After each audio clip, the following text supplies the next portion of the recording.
Hello बच्चों, let's see this question.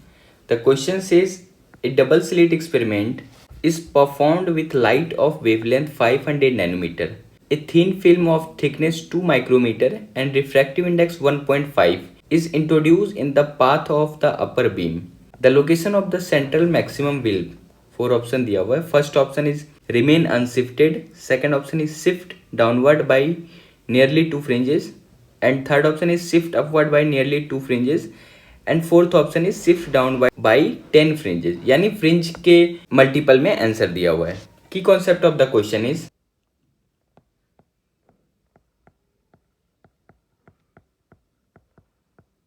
First key concept of the question is path difference created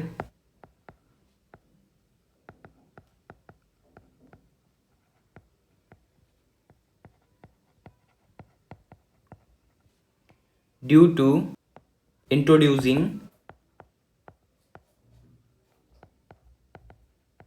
slab, sheet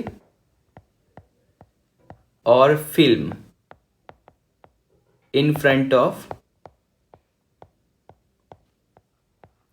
one of the slit. किसी एक slit के आगे अगर आप कोई सीट रखते हो, स्लैब रखते हो या फिर फिल्म रखते हो टी थिकनेस का, तो उस कंडीशन में जो पाथ डिफरेंस क्रिएट होता है वो होता है delta x equal to t into mu minus one. यहाँ पे टी थिकनेस ऑफ सीट या स्लैब है और म्यू रिफ्रैक्टिव इंडेक्स है -1. एंड सेकेंड की concept of the question is relation between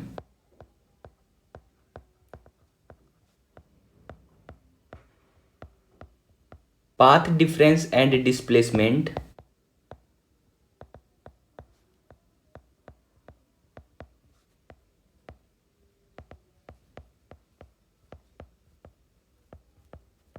in central fringes.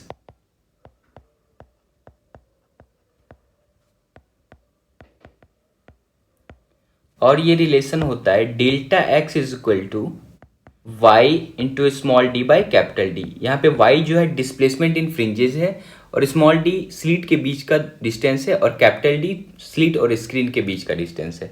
तो इन दोनों की कॉन्सेप्ट की हेल्प से हम लोग इस क्वेश्चन को सॉल्व करेंगे. क्वेश्चन में स्लीट के आगे फिल्म रखने से जो पाथ डिफरेंस क्रिएट हुआ है वो हुआ है delta x is equal to t thickness of film into mu -1 refractive index -1. और पाथ डिफरेंस और डिस्प्लेसमेंट इन फ्रिंजेस में जो रिलेशन होता है वो होता है delta x equal to y into small d by capital D. अगर आप इन दोनों को इक्वेशन फर्स्ट मानो तो दोनों का एलएचएस अगर हम लोग इक्वेट करें तो दोनों का एलएचएस सेम है, तो हम लोग आरएचएस को सिंपली इक्वेट कर सकते हैं. तो यहाँ पे हम लोग लिख सकते हैं t into mu -1 is equal to y into small d by capital D. तो यहाँ से हम लोग y का वैल्यू निकाल सकते हैं जो सेंट्रल मैक्सिमम में कितना शिफ्टिंग हुआ है. तो यहाँ से हम लोग स्मॉल y का वैल्यू निकाल सकते हैं. ये होगा t into mu -1 into capital D by small D. अब क्या है कि क्वेश्चन में capital D by small D नहीं दिया हुआ है तो हम लोग इसको वैसे ही रहने देंगे. वैसे भी हमें जो आंसर निकालना है वो फ्रिंज के मल्टीपल में निकालना है. तो यहाँ से जो स्मॉल y का वैल्यू आएगा, थिकनेस ऑफ फिल्म क्वेश्चन में दिया गया है ये है 2 माइक्रो mm, यानी 2 इंटू 10⁻⁻6 माइक्रो है तो या मीटर हो जाएगा इंटू म्यू -1. म्यू की जगह हम लोग क्या लिखेंगे, रिफ्रैक्टिव इंडेक्स क्वेश्चन में दिया गया 1.5 -1 into capital D by small D. अगर आप इसे सॉल्व करोगे तो ये वैल्यू आएगा y इज इक्वल टू ये 1.5 -1 0.5, तो इसे आप लिख सकते हो 2 इंटू 10⁻⁻6 और ये 1.5 -1 0.5 को हम लोग लिख सकते हैं half into capital D by small d. तो यहाँ से सेंट्रल मैक्सिमा का जो वैल्यू आ गया ये आ गया 2 into 10⁻6 into half into capital D by small d. तो यहाँ से आप 2 से 2 कैंसिल आउट भी कर सकते हो. तो ये वैल्यू आ गया 10⁻6 into capital D by small d. तो शिफ्टिंग का वैल्यू आ गया 10⁻6 capital D by small d. तो इसे मैं नेक्स्ट पेज में ले रहा हूँ. तो y का जो वैल्यू हमें मिला है ये मिला है 10⁻6 into capital D by small D. अब ऑप्शन जो दिया हुआ है ये फ्रिंज विड्थ के मल्टीपल में दिया हुआ है. तो अगर हम लोग फ्रिंज विड्थ के मल्टीपल में देखें कि y का वैल्यू कितना है तो फ्रिंज विड्थ का वैल्यू कितना होता है, beta equal to lambda capital D upon small d. तो यहाँ से जो लैम्डा का वैल्यू क्वेश्चन में दिया गया है ये दिया गया है 500 नैनोमीटर. तो इसे आप अगर वो लिखो तो 500 into 10⁻⁹ into capital D by small D.